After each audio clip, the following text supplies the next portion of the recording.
Hello বন্ধুরা, সবাই কেমন আছো? আশা করছি সবাই খুব ভালো আছো। তো এই বর্ষার দিনে ইলিশ মাছ খাবো না, এটা তো হতে পারে না, না? তো যাই হোক, ওই জন্য আমার বরকে বলেছিলাম একটু ইলিশ মাছ নিয়ে আসতে, তো ওই জন্য নিয়ে চলে এসেছিলো। এরপরে ওর অনেক দিনের আবদার যে ইলিশ ভাপা করব, তা আমারও ওই ফার্স্ট টাইম করা।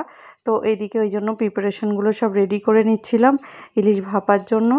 তো এইভাবে রেডি করতে করতে কখন যে আমি ইলিশ ভাপাটা করে ফেলেছিলাম বুঝতে পারিনি। কারণ আগে কখনো আমি করে উঠতে পারিনি ইলিশ ভাপা, জানি না কেমন হবে না হবে ওই কারণে।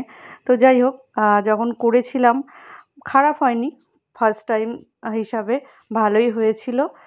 তো এই ছিল আজকের আমার মেনু। তোমাদের কেমন লাগলো সবাই জানিও। আর এখানে এই প্রিপারেশানগুলো তাড়াতাড়ি করে সেরে এর মধ্যে একটু কাঁচা সর্ষের তেল দিয়ে দিলাম। দেওয়ার পরে ঢেকে দেব, ঢেকে একটু কাঁচা লঙ্কা দিয়ে দেবো একটা গোটা। দেওয়ার পরে ওটাকে ফুটতে দেবো কিছুক্ষণ ভাপে। ওই 20 মিনিট মতো ফুটিয়েছি। তারপরে ওটাকে তুলে নেব।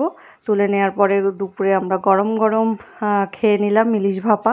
দারুণ টেস্ট হয়েছিল। তো আমার ভিডিওটা যদি ভালো লেগে থাকে সবাই প্লিজ লাইক, সাবস্ক্রাইব আর একটা কমেন্ট করে দিও। চলো টাটা, সবাই খুব ভালো থেকো।